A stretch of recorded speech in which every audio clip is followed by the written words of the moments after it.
Welcome to the Lex Buds and Pick and Roll podcast. I'm one of your two co-hosts, Brandon. And with you as always is Tyler. Tyler, man, another fun weekend. Lots of sports going on this week and lots of fun stories. We've got a lot coming up on the show. First of all, we are going to talk about the UK Bowl win over NC State. We're going to talk about the UK-Mississippi State basketball game and Dontaie Allen, of course. We're going to talk about President Trump, Mitch McConnell, a Lexington bomb scare, vaccines being destroyed, and that's all within a week. Other than that, everything's been pretty calm around here. Yeah, we actually had to cut out a lot of news stories this week. You know, every week we come up with our list of topics and ideas, and I text you like, we're going to have to cut a lot of stuff out. There's a lot going on. Yeah, just start the new year. Just not enough time. So many activities. And beyond that, Tyler, we are going to do a Speak Your Piece segment at the end as well. So for those of you not familiar with our Speak Your Piece segment, that's where we take a look at our old hometown newspaper located in Whitesburg, Kentucky, and basically listen to people gripe and complain about stuff and find love in the local newspaper. So that'll be in segment 3, correct? Yep, so make sure you stick around for the full show. You will not want to miss that. Brandon, how's your week been, sir? You know, the week's not too bad. I really can't complain. I looked up and I was like, oh crap, we're recording today. I feel like the week has absolutely zoomed by. Have you ever had those kind of weeks? Oh, yeah. I feel like, you know, this was my 2 weeks off from work for Christmas break, and it always feels like it lasts like a day, and then it's gone. It's crazy. Basically. I mean, what about you? I mean, I've worked all week, working all week. Something, isn't there an Alabama song? You work a 40-hour week for a living just to send it on down the line. No? I don't know that is an Alabama song. I just told it to you. I don't know what the name of the song is. I know a lot of Alabama. I don't must have missed that one. Well, you're missing out on something big. But yeah, there's an Alabama song like that. I'm not sending anything down the line except for my kids trying to make sure they don't kill each other. But like I said, the week zoomed by, and that was about it. Well, I have a new favorite TV show, Brandon, that I watched the entire season in this last week. I watched it. You watched an entire season? Well, it was only 10 episodes. Okay. But I watched it in like 3 days, which is Ted Lasso. Have you watched Ted Lasso on Apple TV? No, I actually haven't watched a lot of the original content on Apple TV, even though I have it. It is. Let me tell you, it is incredible. You talk about a show that everybody just needs to watch right now. It's funny, it's uplifting, it's heartwarming. The coach in the show, played by Jason Sudeikis, used to be on Saturday Night Live. Mm-hmm. He's just the most positive coach that you could ever imagine. Think of the most positive coach you've ever been around, and then put that on steroids. Like he's just and he is Ted Lasso, is what you're saying. Okay, but it's just hilarious. He plays this American football coach who goes across the seas to Europe to coach soccer. He doesn't know anything about soccer, doesn't even know the rules of soccer. Hey, I'm right there with him. Okay, so that's good. So yeah, instantly, me too. I can already relate to him. Okay. So it makes the jokes even funnier because I don't get the offsides rule in soccer either, Ted Lasso. I need somebody to explain it to me. But I would encourage, I think anybody listening, male, female, it's just a good show all around. I think anybody, no matter what age, who you are, would like it. Highly recommend it. 2 thumbs up. Ted Lasso is my new favorite show. Wow, that's exciting. I'm actually going to have to check that out. So like I said, we got a lot going on the show. In segment 1, I think you and I are recording this on a Saturday night. We just finished watching the Mississippi State game together.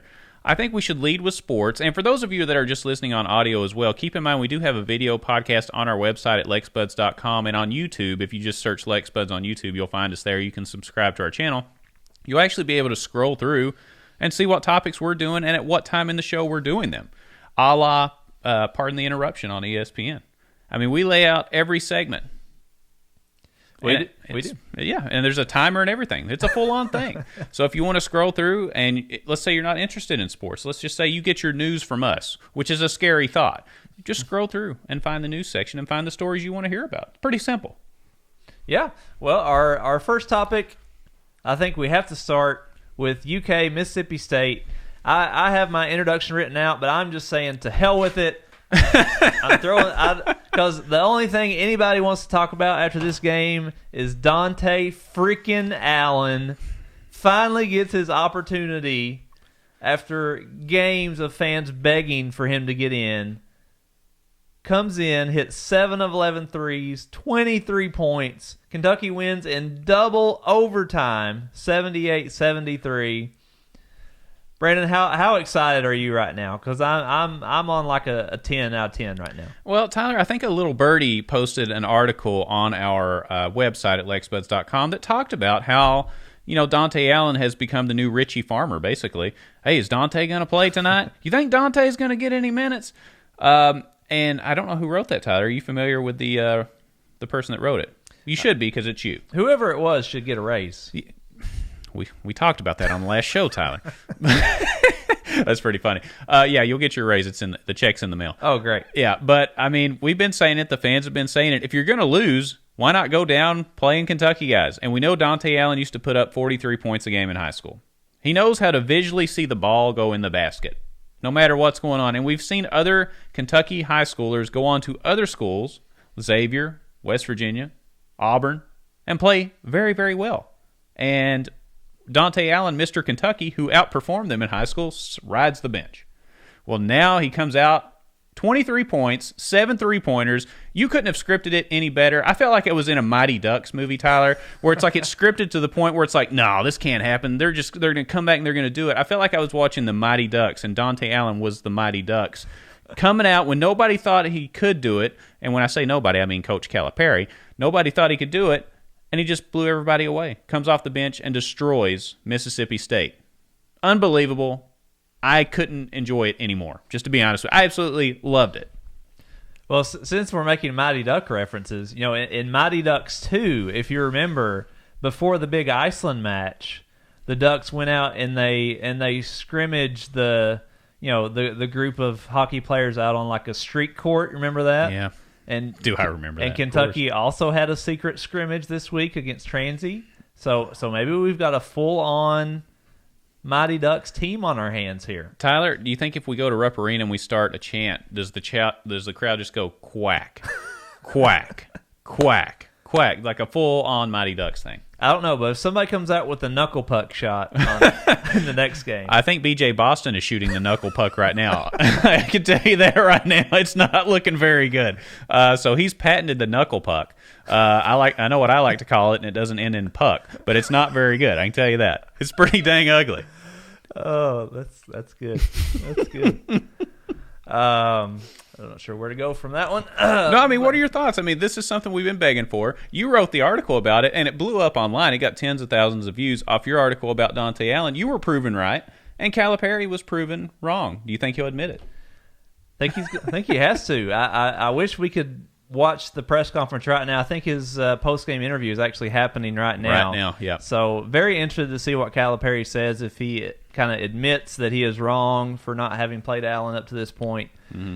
But what is fascinating, I think, looking back at what we saw tonight, Calipari got ejected, about midway through the second half, yep, roughly? Sure did.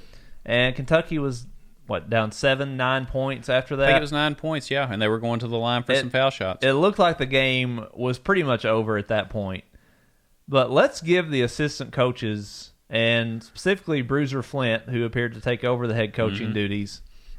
I've criticized Bruiser Flint and some of the recent hires Calipari has made. I did not think Bruiser Flint was worth a hill of beans. But give the dude credit. Mm-hmm. He played the guys that should have been played. He played the guys that could win, that could actually pull this out. B.J. Boston did not play in either overtime or the last 2 minutes of regulation. Isaiah Jackson didn't play in either overtime. He stuck with his core guys that were playing the best. Now, let me ask you this.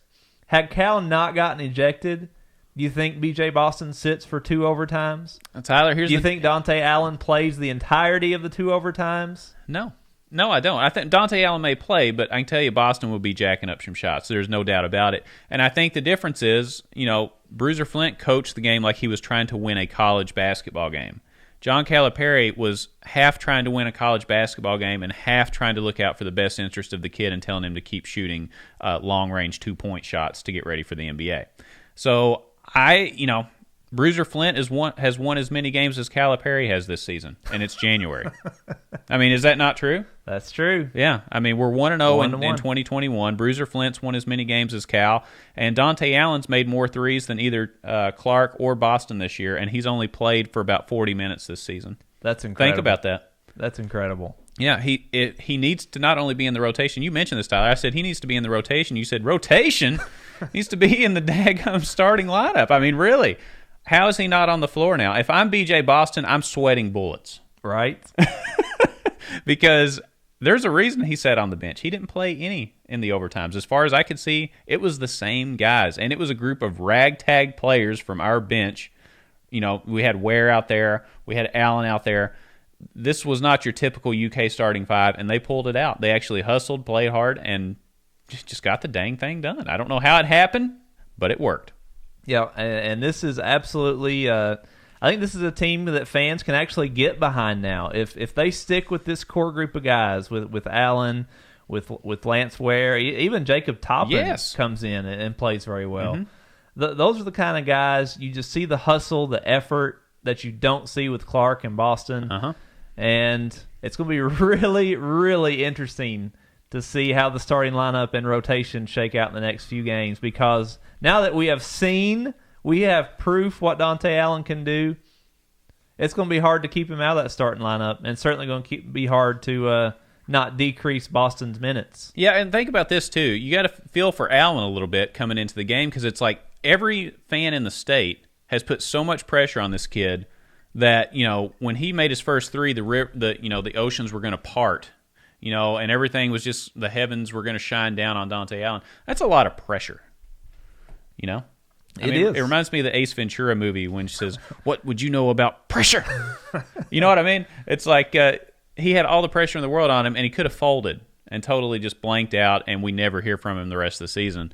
But he came in and pretty much dominated, a much better performance that I've seen from really any player this year, whether it's Clark, Boston, or anybody else. Best game I've seen from one individual player this entire season. 100%. And I'm for the first time this year, well, after the Moorhead game, I was excited. We looked really great, and I thought we were going to have a great team.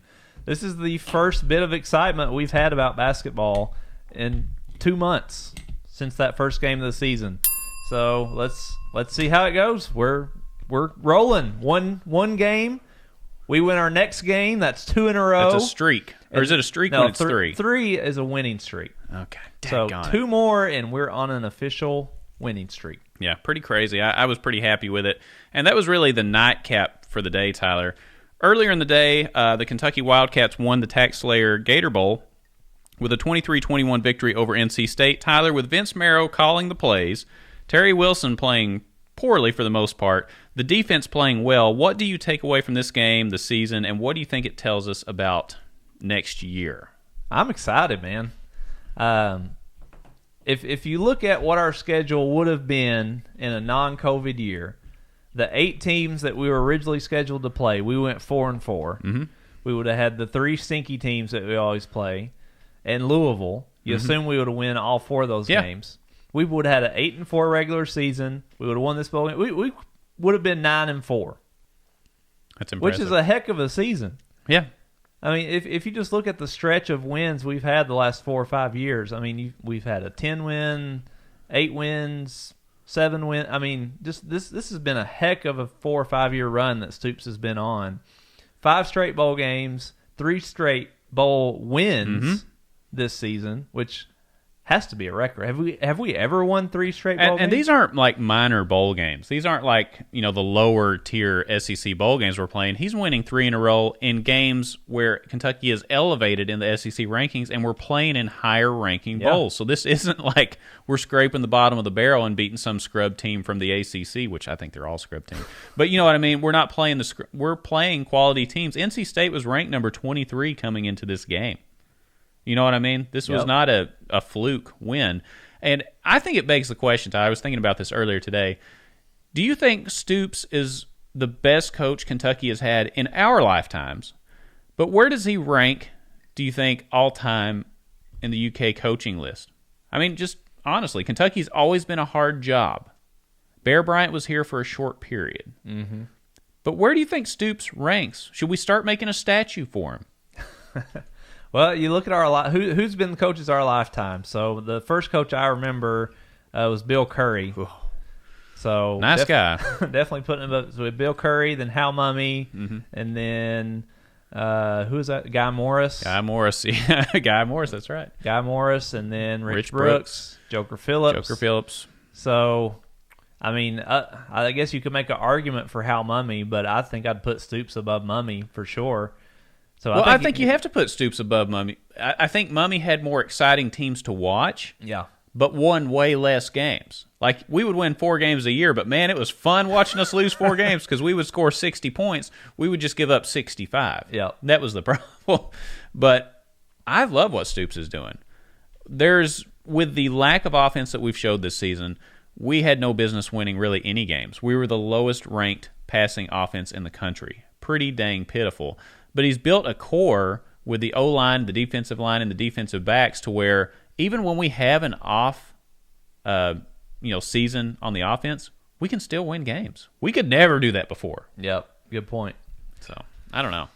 Yeah, it's if Gatewood or Allen, either one of them, whoever becomes our starting quarterback, if they can live up to the hype and if we can get just 1 or 2 of these young receivers to step up. We got the news, I don't know if you saw, Josh Ali has already said he's coming back. So we just need 1 or 2 guys to step up at the wide receiver position. And then, holy cow, this team is stacked. And Riggs is returning too, I believe. Yep. I think there was a tweet coming. I mean, that's huge. We don't know exactly how the new offensive coordinator, Cohen from the Rams, is going to play. We don't really know. Is he going to be tight end heavy? I don't know. I mean, the NFL is a different game than college. We'll see how it goes. But having those 2 guys back gives me a lot of confidence along with Allen. Like you mentioned, I'm interested to see what happens. I don't know. Yeah, it's the future continues to look bright, and man, just a great day for UK sports. We needed this day, man. We needed both of these wins for football. Just it was a 4-6 season, but gives us optimism for the future. Basketball obviously very much needed the win today. So just a good day for everyone in Big Blue Nation. Yeah, and let me say one more thing, Tyler, before we move on to the next topic. We have had to put out a lot of negative articles this year.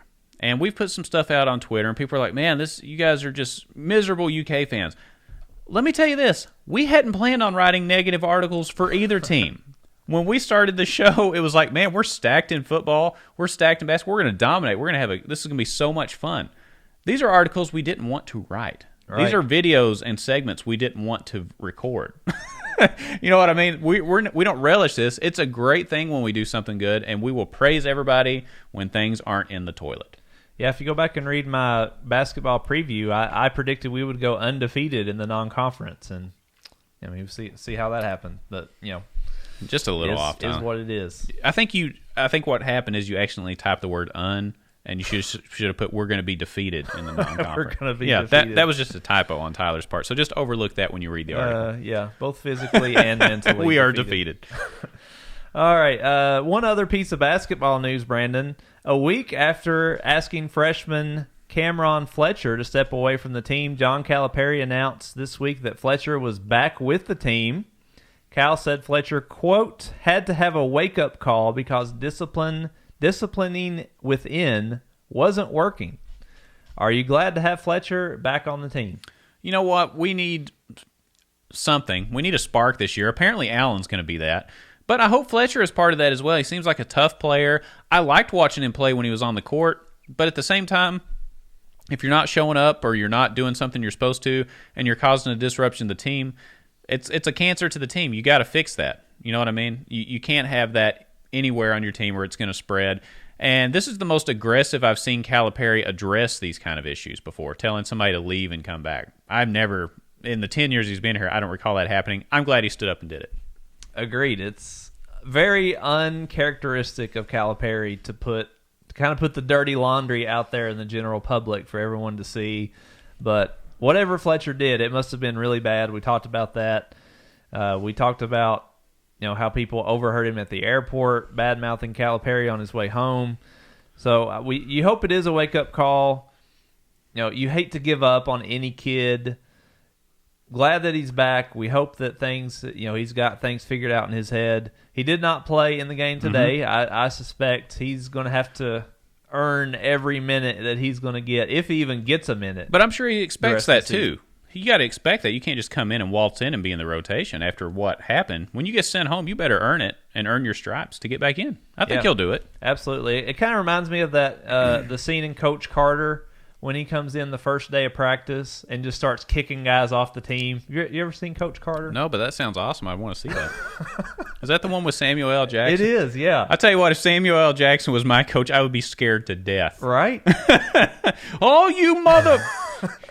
I'm tired of these. You know what I mean? That's how I picture him coaching. I don't know if that's how he is in reality. It would scare the heck out of me. What's so great? The first practice, he shoves this kid up against the wall, and the kid's like, teachers ain't supposed to touch students. He goes, I'm not a teacher. I'm your new basketball coach. And it's great. I love Coach Carter. Tyler, if he talks anything like your impression, I can't wait to watch it. That sounded terrible. Maybe we can do our celebrity impressions one episode. You got any good celebrity impressions you can do, Brandon? Definitely one's better than that. What do you got next time? All right. Moving on. We had the college football playoffs last night. Don't know if you got to watch them, Brandon, but absolutely. They were two incredibly boring games. Alabama routed Notre Dame 31-14. Clemson did the same, Ohio State did the same to Clemson, 49-28.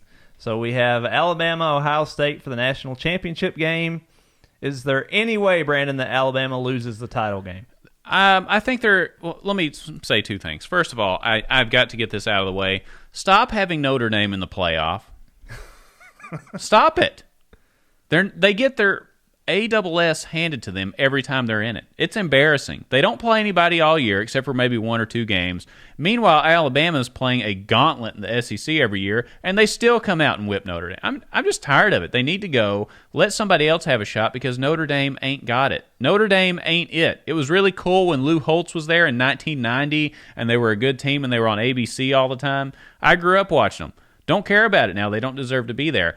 Alabama has got a tough test ahead with Ohio State, mostly because Ohio State's only played, 6 games this year, and Alabama's played a full SEC schedule along with an SEC championship game. So they've definitely got a leg up in the game. I think, and when I say that, I mean Ohio State, because they've got 5 weeks more of rest. That's true. They should have fresh legs. But at the same time, Alabama's dominating, and they're doing it with a quarterback that was once committed to Kentucky, and it really ticks me off. That does sting a little bit, doesn't it? But what Alabama has done it's incredible. This would be, I think, their 6th national title in the last 12 seasons. Decent. Which is, it's insane what Nick Saban has done. It's what I think we as UK fans long for our basketball program to be, that we're just winning championships every season, which is completely unrealistic. Yeah, it's irrational. But Nick Saban has somehow been able to do... I don't get it. How does he continue to win every single season? I don't understand. Well, and above and beyond that, he's got like 3 or 4 of the top wide receivers in the entire country coming in as a recruiting class. So it's not stopping after this year. I just want to let everybody know this is like not a one, he'll probably have his 7th and his 8th coming up. His recruiting classes are unbelievable. They're what Calipari's recruiting classes used to be. Yeah, except his guys stay for 3 or 4 years at Alabama. That stings a little bit, Tyler. But moving on. Tyler, Bobby Brady from the Brady Bunch warned us a long time ago that Mom always said don't play ball in the house.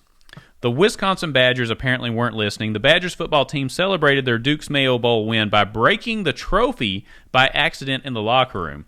Tyler, is this the fault of the players, or does the trophy maker need to make a more durable product? I can't believe you pulled a Bobby Brady reference. Oh, I can pull a lot of references. I was just trying to tame it down. Oh, wow. That's great. If you haven't seen the video, Wisconsin won the Duke's Mayo Bowl. Classic Bowl. Which I know that's got to be every college athlete's dream, to play in the Duke's Mayo Bowl. But in the post-game celebration in the locker room, they're dancing with the trophy. And the dude drops it. It smashes into like 1,000 pieces. But my favorite part, I don't know if you saw this. Did you see that they taped a bottle of Duke's Mayo onto the top of the trophy instead? That's what needs to go in the trophy case. That was genius. That's 100%. Maybe it's kind of, when you win a championship in basketball, everybody gets to, you cut the nets down, everybody gets a piece of the net. So maybe they broke the trophy so everybody could have a piece of the trophy to take home with them. Yeah, a shard piece of glass. That sounds great, Tyler. Sign me up for that. I mean, anytime you're playing a bowl after mayonnaise, can we just... This is getting ridiculous. I mean, really, like you said, I can't wait. I'm going to play in the mayonnaise bowl. I guess it's mayonnaise, right? Duke's Mayo. I don't even know what Duke's Mayo is. I'm assuming it's mayonnaise. Yeah, it is. But it's a little ridiculous. My imagination would like to think that they would just get a big vat of mayonnaise like you would find at Costco or Sam's Club, and that be the trophy. Maybe that's what they need to go to next year. It's a little bit more durable. If you drop it, it doesn't explode. Well, and shame on the Wisconsin players for missing the opportunity. Instead of doing a Gatorade bath, doing a mayonnaise bath to their coach after they won the game. Big missed opportunity for the Wisconsin that sounds players. Absolutely disgusting. That sounds disgusting. Imagine trying to wash mayo out of your hair. I bet it smells so bad. I couldn't even imagine. Tyler, talk about, the reason I like this show, total randomness. Talked a lot about mayonnaise, some football and some basketball, which is good. And talked about why Notre Dame doesn't deserve to be in the playoffs anymore. But we've got a lot more coming up in segment 2. We're going to talk Donald Trump in a couple different areas, Mitch McConnell, a Lexington bomb scare, vaccines being destroyed. All happened this last week. It's going to be crazy. Are you ready? Let's do. Let's stay with us. We'll be right back with segment 2.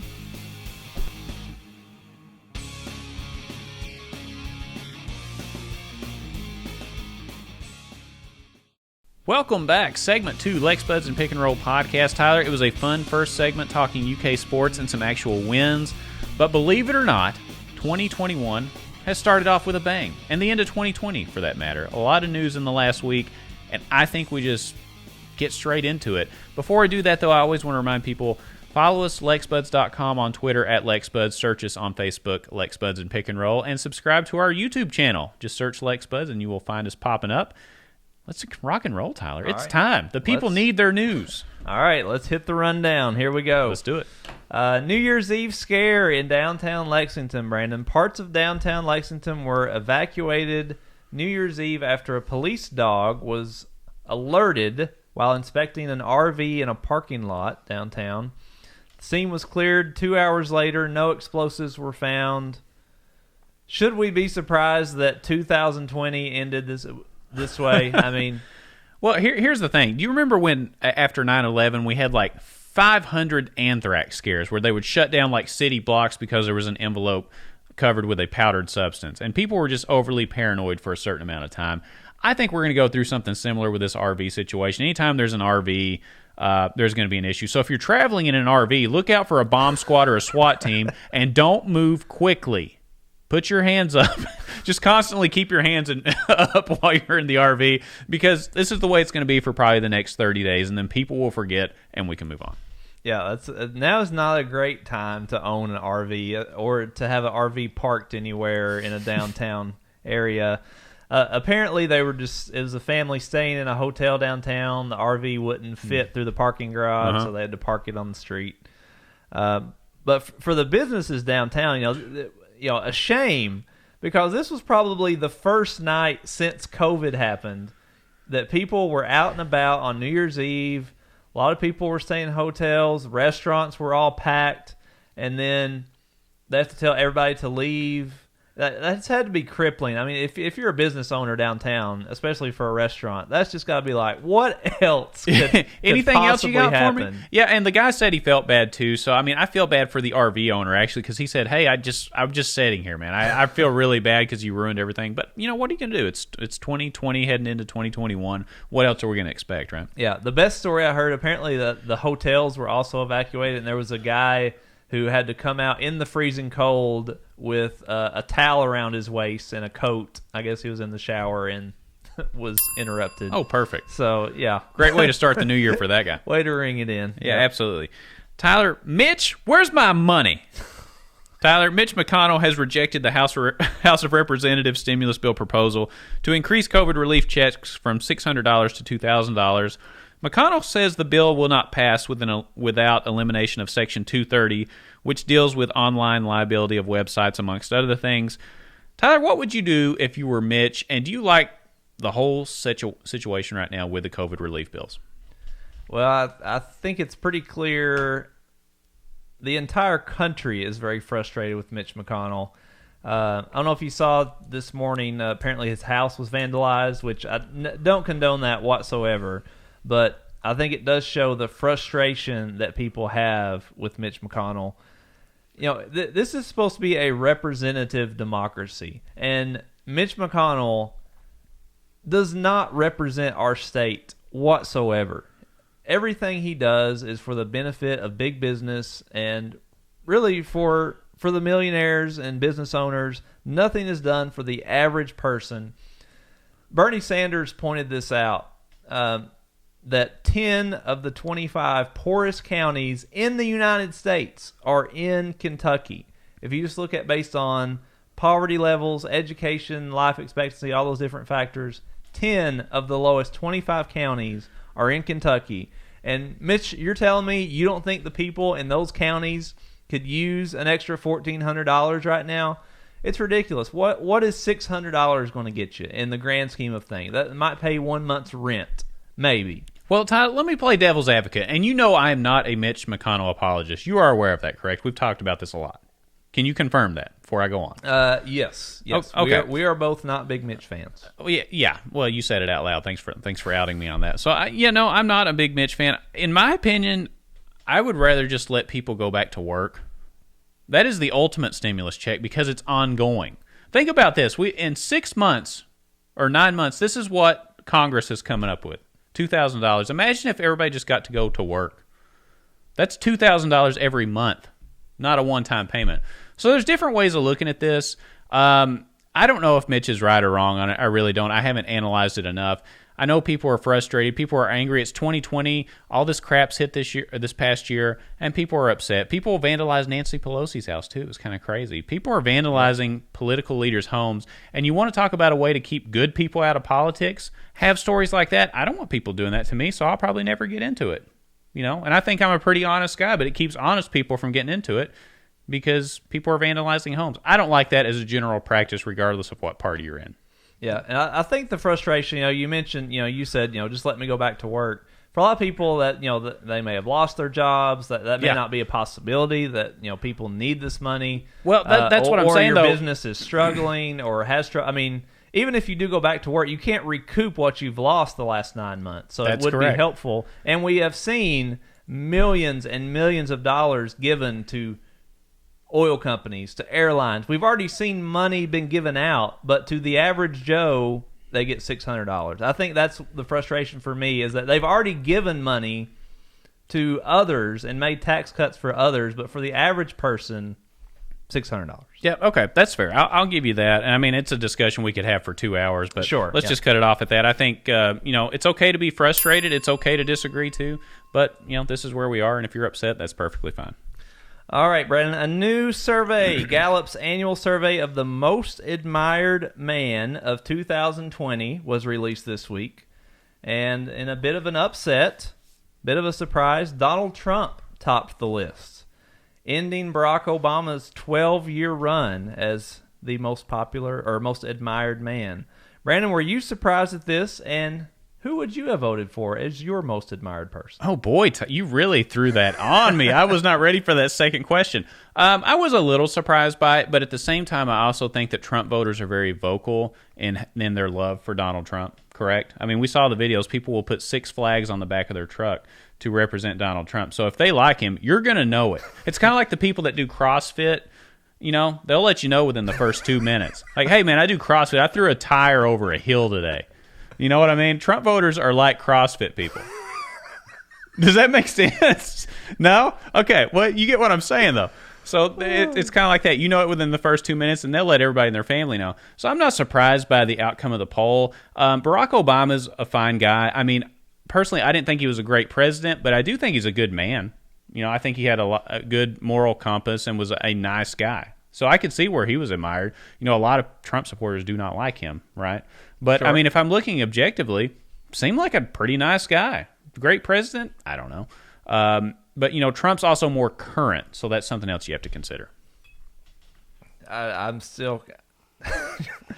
Trump voters are like CrossFit. That was a good one, sir. Thank you. I do my best, Tyler. I do my best on this show for you. But really, I mean, I think this shows to me a couple things. Really, this is just a popularity contest. I mean, because if you're asking each person who their most admired, person is, I may say, oh, well, my Uncle Bob, but the rest of America doesn't know my Uncle Bob. So, and I don't really have an Uncle Bob, but if I did, if you did, it's just a popularity contest.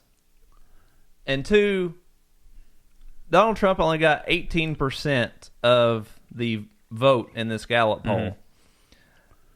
I mean, what does this really show us?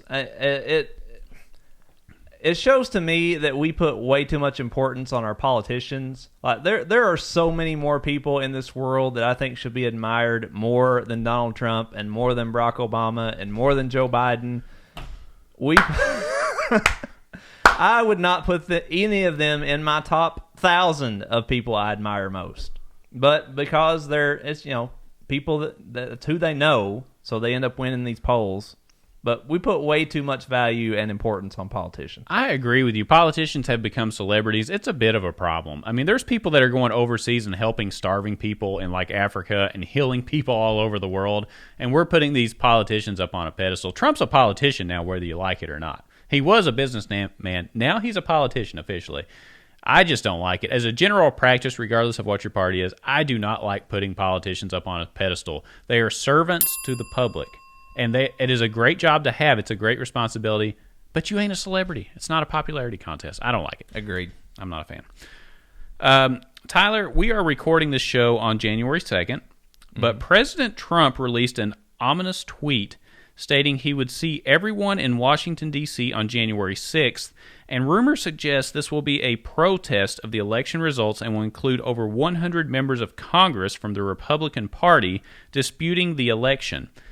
Tyler, is this a slippery slope to go down? And what are your expectations of the event? Because by the time this podcast comes out, we'll probably have a clearer picture of what this looks like. But knowing what you know right now on January 2nd, what are your thoughts?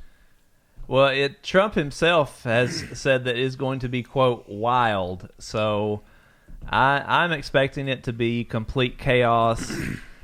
If you look back at the last protest that was held for Trump, I think was actually last month, like 30-some people were arrested. I would expect probably something similar to that to happen. Hopefully there won't be any mass violence or anything destroyed or anything, but I'm sure there will be dozens of people who get arrested because it seems like anytime you have a large number of people gather in protest, somebody has to do something stupid. So I would expect that to happen. The bigger concern for me, bigger picture, are the people like this Senator Josh Hawley in Missouri and these other Republican congressmen who have said that they are not going to cast their vote for Joe Biden, that they are not going to approve that he won the Electoral College. And that, to me, I mean, this guy Hawley and these other Republicans, they are a disgrace. I mean, you're voting against democracy to try and support Trump and all these conspiracy theories about the election. That to me is much more dangerous and much more scary than whatever is going to happen at this protest that Trump's talking about. Yeah, and let me say this. I'm going to out myself for a second, Tyler. Okay. I voted for this guy twice. Okay, I voted for Donald Trump 2 times. Okay. And I can tell you what, this is the slipperiest of slippery slopes. And I do not like it.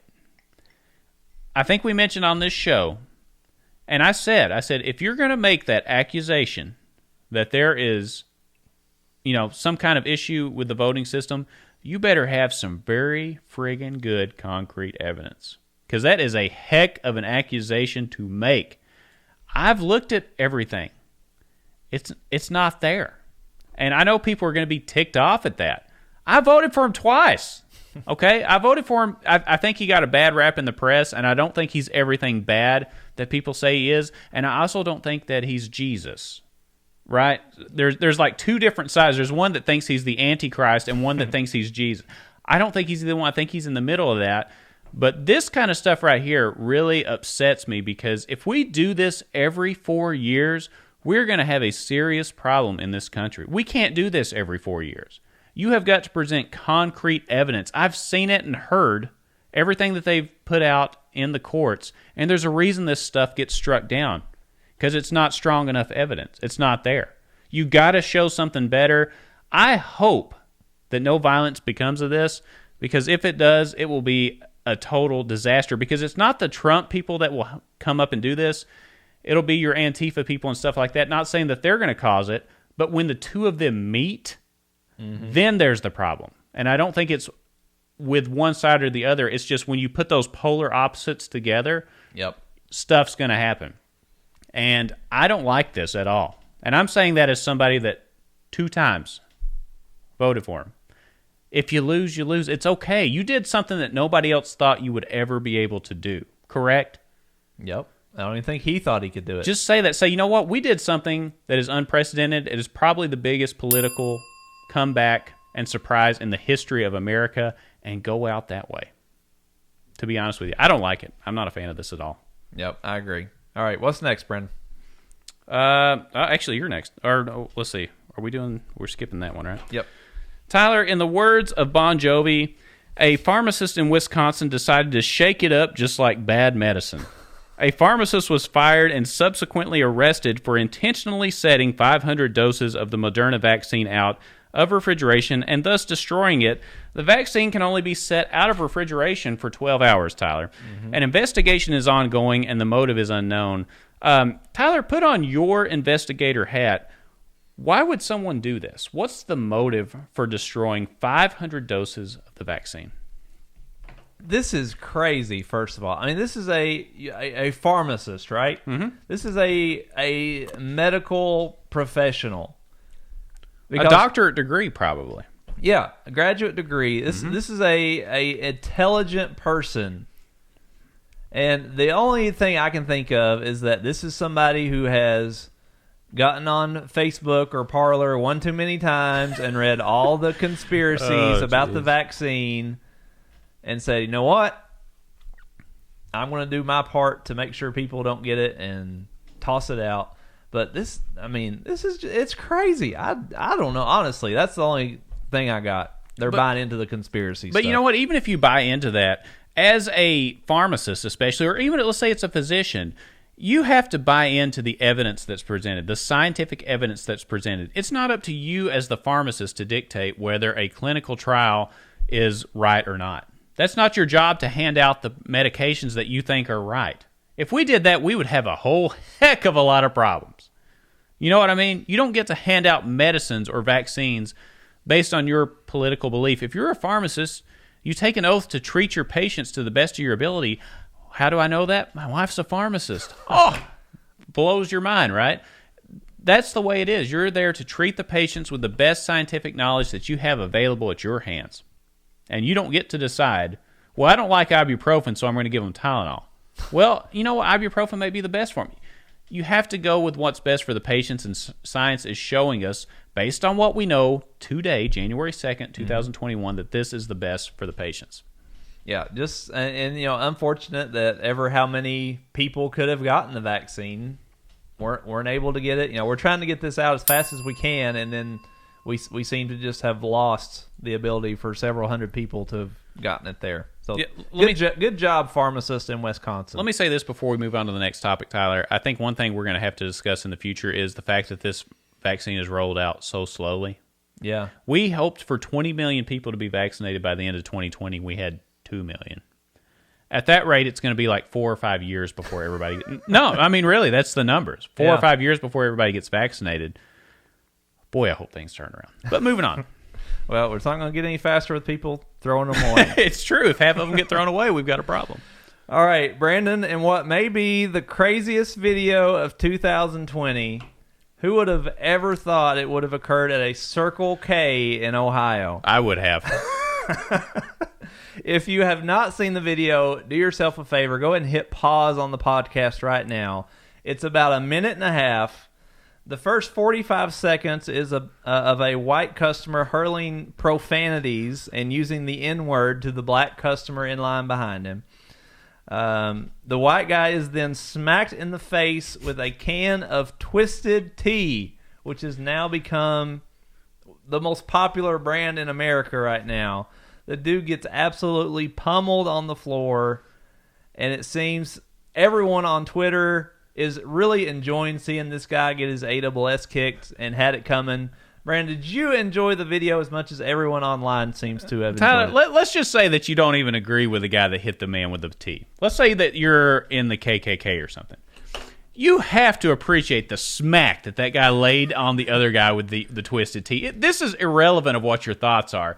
It's the smack and then the splatter of the twisted T everywhere that makes this video absolute gold. I love this video. It's fantastic, and I actually saw where Twisted Tea's, like the stock in Twisted Tea is through the roof right now. Oh, and yeah. I think if you're Twisted Tea, you are absolutely nuts if you don't make the guy that laid the smackdown on the other one the spokesperson for your company. You have lost out on a major opportunity. Even if Twisted Tea is a one-man operation in the marketing department, I would look at that as that one man and say, hey, can you come say something about this? Total missed opportunity if they don't do it. I love the video, and we even did a remix of the video on Twitter at LexBuds. You did, and you did. Let me just say, you did an outstanding job. If you haven't seen it, go to our Twitter page or our Facebook page. Brandon put the why can't I think of the name? Eye of the Tiger. Eye of the Tiger. That's right. Brandon put the Eye of the Tiger in the background to this, and just. It is incredible. I can't do it justice in words, but it is phenomenal. Mm-hmm. And as you said, the marketing department for Twisted Tea, they've got to bring their A game because they have an opportunity here to really. I mean, this is just something that doesn't happen every day for you to get just an absolutely viral video to go out involving your product. There's a groundswell of support behind this. I mean, This is like everybody's like. Even, like I said, even if you disagree, it doesn't matter what you think. If you're okay with hurling racial slurs, it doesn't matter. The smack with a Twisted Tea is universal language. You could go to a small tribe in a remote part of the world that's never seen anything, and if they see that can of Twisted Tea slap a guy, they'll be like, "Oh, that's amazing." But I will say this: when you go hurling racial slurs in a gas station, don't be surprised if you get smacked. That's not coming from one side or the other. I'm just saying don't be surprised if that happens. That's a likely outcome of the situation. And I'm going to say, by the looks of the other people in the video, that wasn't the first time that someone in that Circle K had been absolutely beat down, because everybody else is just did you notice everybody else is just standing around? The one guy is still checking out at the register and paying, and you know, people are there filming it. Like, nobody seems fazed whatsoever. Yep. And that, to me, is one of the funnier parts of the whole thing. Well, even the person that was taking the video said, I would have done the same thing. You know, the people there are just like, they lean back for a second, and then they're like, I need to get my Doritos. I'll take a pack of Camels in the back and a couple of these bags of Doritos, and we'll move on. It makes you wonder what kind of stories. That's probably like the 10th most interesting story of that Circle K that day. And apparently the police weren't even called, so that makes you wonder, what would have to happen at the Circle K for someone to actually call the police? Something tells me that Circle K self-polices. You know what I mean? They're like, he'll take care of it. Yeah, they got the Twisted Tea guy for security. Oh, man, that was a great story. Tyler, we've got one more segment to come.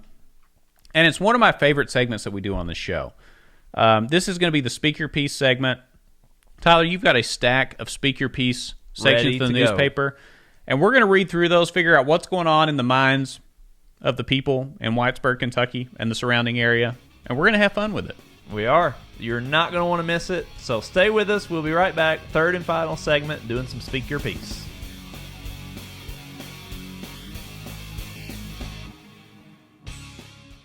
Welcome back. Third and final segment of episode 38 of the Lex Buds and Pick and Roll podcast. It is now time for the segment that is sweeping America. It is the Speak Your Piece segment of Lex Buds. We are going to read some comments that were sent in to the Mountain Eagle newspaper in our hometown of Whitesburg, Kentucky. You can call in, leave any comment that you want. You can say anything. And they will print it in the paper, kind of like an editorial section, but only better. This is the original Facebook. Yes. This has been going on for a long time. I mean, you can, like you said, you can literally say anything.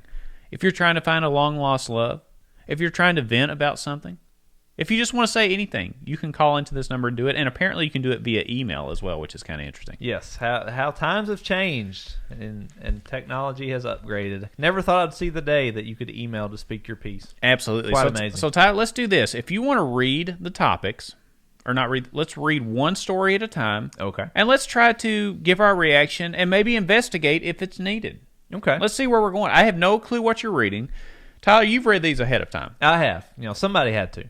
Somebody had to. I have not read these ahead of time. So my reaction is going to be 100%. I've never heard this before in my life. Yep. Okay. I can't wait to hear it. Let's go. So we're going to solve a mystery here, Brandon. Let's do it. Put on your Scooby-Doo mystery machine hat. Ooh, okay. We've got the case of the missing hairdresser. God. Okay, let's go. All right, here is the comment. Comment number 1. To my hairdresser, someone must have made you mad today. I came over to have my hair done, and you weren't there. You're going to have to come back to work, hairdresser. So, Brandon, where do you... What? That's it? That's the whole thing? That's the whole thing. And they felt the need to, make sure they knew they were the hairdresser, because they said, you need to come back to work, hairdresser. Even though they initially said... Tyler, this is so strange. Couldn't you just call or talk to the people? This is not from a big city, correct? This is from the mountains. Okay, let's be honest. This is rural Kentucky. Yes. That's what we grew up in. Something tells me you could just go to the person at the front desk or just call them and say, hey, where's my hairdresser? Do you think that Speak Your Piece is the most efficient way to contact a hairdresser? I've got to ask that because it sounds kind of odd, but the other half of me wonders, well, where is the hairdresser? Right? This is scary. I mean, should we send out a police alert for this? I don't know. I'm a little bit concerned, but I'm also concerned for the person calling in on this because I think it's unnecessary. Why couldn't you just ask the owner? Yeah, probably not the best route to take to find out where your hairdresser is. And then they said someone must have made you mad today. Maybe it was their day off. Maybe they were sick. Why does this person automatically assume that their hairdresser wasn't there because they were mad about something? So there's a lot of unanswered questions here because one part of this is the person could have had an appointment and they showed up and the hairdresser wasn't there. But then at that point, if you showed up, you would think that the manager or the owner would say, oh, well, they are off. This is really strange. I don't fully... it would be like me... I'm just going to throw out an example. Like if I went to Meijer or Kroger and the person that I usually get deli meat cut from wasn't there, I'd be like, hey, where's Mark at the deli? You know what? Instead of asking, I'm going to call the local newspaper and say, hey, Mark, man, I needed some sliced meat. What the heck's going on, man? This is ridiculous. It's a little strange. I don't fully understand this at all. It is. I do hope that we can find the hairdresser, though, because somewhere there's a person with shaggy hair that desperately needs their haircut and was unable to get it. Jeez. So there's too many unanswered questions to really dive into that time. I don't even know where to go with it. Good way to start, though. I'm excited about it. It's a great way to start. Yeah, if anybody has any information on the missing hairdresser, please let us know. If you are the miss, it's like one of those, hey, if you're not here, raise your hand. You know what I mean? Yeah. Oh, okay. Well, that makes a lot of sense. What do we got next, Tyler? Okay. I'll try to get through this again without laughing. Okay, you can do it. This is about the Making Dollar Store. Oh, okay. Do you like going to dollar stores? I actually do, yeah. Okay. The Making Dollar Store sign saying that all customers are required to wear a mask is pretty useless. 2 skanks came in without... 2 skanks came in without mask last Monday, and one giggled and told the cashier, who was wearing a mask, I guess I should have worn mine. This is why we can't have anything. Oh, jeez. I'm sorry, Tyler. I almost choked on myself there. Yeah, didn't see that one coming, So did the ya? 2 skanks were upset that somebody told them to wear a mask? Was that what was the deal? I'm sorry, I almost choked, so I kind of lost focus there for a second. Okay, so we have a person who goes into the dollar store. There's a sign that says wear a mask. It seems like this person was wearing a mask because they are upset at the 2 skanks who came in without mask. And we're just giggling and said, oh, oops, forgot to wear my mask. Guess I should have worn it. And this is why we can't have nice things. Well, I tell you what, I mean, let's be honest. If skanks are about, maybe the coronavirus is the least of your concerns. If they're truly skanks, do we think these people are truly skanks?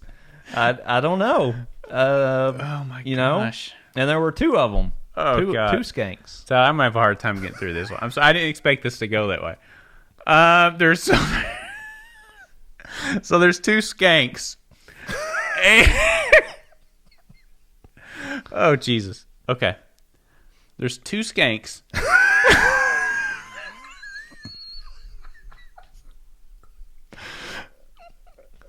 Yes, we've established that there are two. Not one, not three, but two skanks at the dollar store.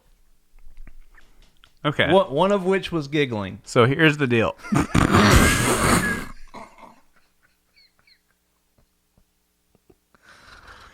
Oh my God. So anyway, I mean, how do you feel when you see somebody in a establishment without a mask on? I can kind of relate because I get frustrated too when I see somebody in a store without a mask and I've got mine on. I'm doing my part. Yeah, I know what you mean. You're still losing it. Does it make it worse that they were skanks? Does that insinuate that they're spreading more germs or something? You think that's what they were upset about? Probably.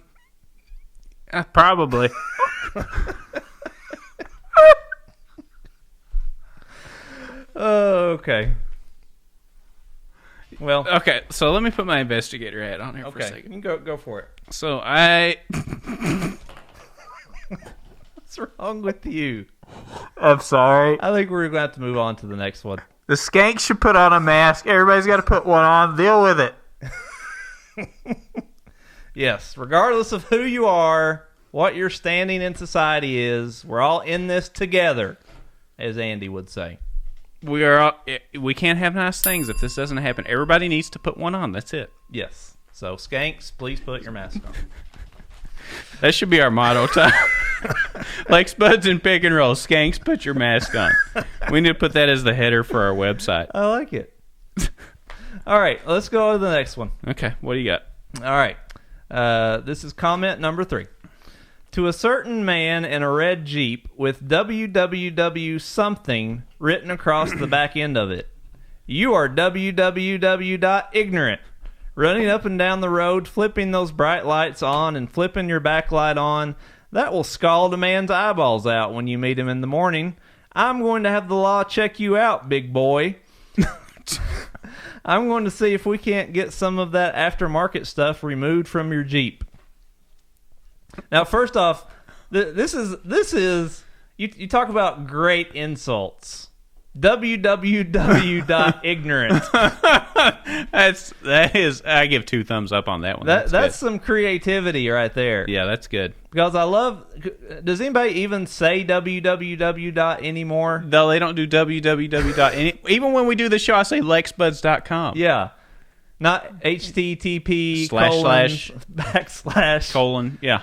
Yeah, you just a word of wise to anyone who may be listening. You do not have to enter the www anymore. Like you can just type facebook.com or lexbuds.com. You don't have to put the www anymore. You know, that's good to know. I will say there are some. I've been driving down the road on the interstate, and there have been some aftermarket things that are like blinding to my eyes, right? Yeah. But at the same time, I get over it in like 2 seconds because that's the time it takes for me to look at those lights, and I move on about my life.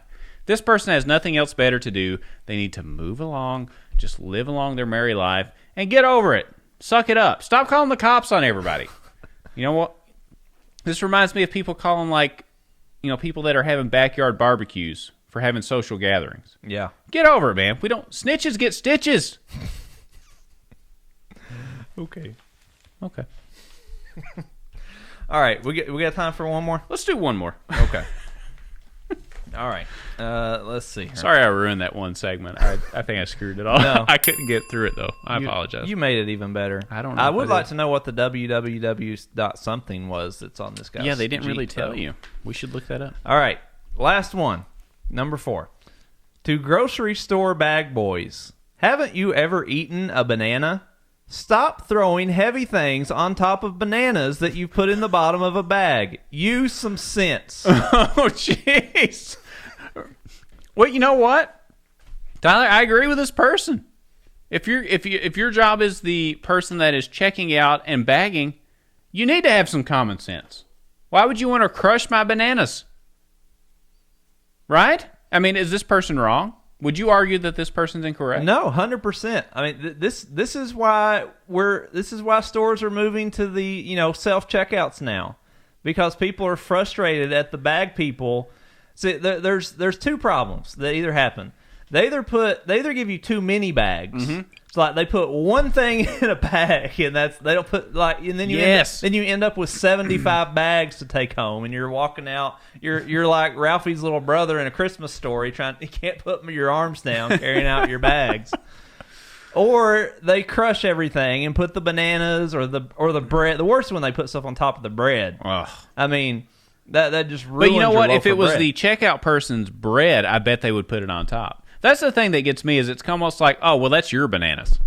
Not my problem. Mm-hmm. But I can tell you what, if it were their bananas, they'd be up on like a pedestal making sure that they don't get crushed at all. In this case, I agree with the caller. You know that I've disagreed with some callers before. Mm-hmm. In this case, I agree with the caller. Get your stuff together and think about what you're putting in the bags. It's important. It's the food. We need that. Yeah. The grocery store bag person, it's a dying industry. And it's because of mistakes like this that are causing it to die out and moving to the automated checkouts. Tyler, do you do the automated checkouts? I hate the automated checkouts. Okay. When do you cut it off? If you have one item, are you going through the automated line, or what are you doing? It depends on what I have, because if I have fruit or something, like if I have to put something on the scale, I don't know how to do that. I don't know how that works. Oh, you've got a master's degree. You don't know how to operate a grocery scale? No, I've never used it before. It's intimidating. Oh my god! So if I have anything that has to be measured or anything like that, then I will stand in line for 30 minutes if I have to. Wow, I'm totally the opposite. I will do it myself. I think that's the way things are going anyway. It's sad. I would rather go through the person checking you out because it helps that person have a job. But if they do a bad job, like this person crushing the bananas, then they don't deserve the job in the first place. Yeah. Take pride in your work, regardless if you're a grocery checkout person, if you're a person in a factory, or you're doing anything. Take some pride and think about it. If it was your product, how would you want it to be treated? Amen to that. Well, isn't that the golden rule? Treat people how you'd want to be treated? I think it is. I think that's in the Bible. See, Tyler, we ended on a biblical verse. You know, when we started this episode today, I didn't think we would end with a biblical reference, but we did, because that's what we do here. Yeah, and put the bananas on a pedestal, just like we do our politicians. Oh God, yeah, absolutely, Tyler. This has been. I really apologize for that last part. I wasn't expecting you to throw me off with the speak your piece thing, and I lost it a little bit, and I don't know what it's going to sound like until I edit this thing. Honestly, so I feel really bad about that. But it's been an interesting show. We've talked about 2 UK wins, which is very unique to this show. Yes. And we've talked about, Donald Trump, Mitch McConnell, vaccines, Twisted Tea, and Speak Your Piece. I feel like it's been a very fulfilling show for our audience, and hopefully it captures exactly what we do on this show. It is. 2021 is already off to a much better start than 2020. We got football win, basketball win. Things are looking up, Brandon. I like it. Absolutely. If you haven't followed us already, go to Twitter, follow us at LexBuds. Visit our website at lexbuds.com. Tyler is cranking out some killer articles, and you can check out our video podcast as well, where you can scroll through and find the topics you want to listen to. Search us on Facebook, LexBuds and Pick and Roll, and subscribe to our YouTube channel. Just search LexBuds on YouTube, and you will find us there. And as always, Tyler, we appreciate the audience listening, and I had a blast. It was fun. Let's hope we have more shows like this to come. Absolutely. Stay classy, Kentucky.